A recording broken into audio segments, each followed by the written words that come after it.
Shundoq bir yo'lda mangdim, baxtnimi, baxtsizliknimi bu yo'ldan topdim. Berilgan har bir taqdir qismatlarga shukrlar etdim. Yo'q bo'lib ketmaslikni arzu qilgan ko'p narsalardan ayrildim. Ammo asla orqamga yanmadim.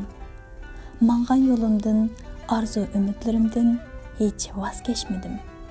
Chunki sabrning keyinda ajrlarning borligini, yoqtirmaydigan bir ishda ko'p yaxshiliklarning yuz beradiganligini, har bir ishda go'zal bir hikmatlarning yushnganligini bilatdim. Izchil o'zimga madad berib keldim.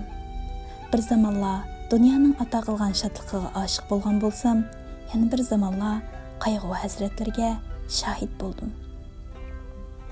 Kunni oyni yil qo'g'ilishib o'tayotgan bu qisqa umrimda taqdirimga yozilgan har narsadan bahra olib keldim. Yetarki har birimizning yo'qotganlari kechmish, tepib olganlari barakat, kutganlari saodat bo'lsin.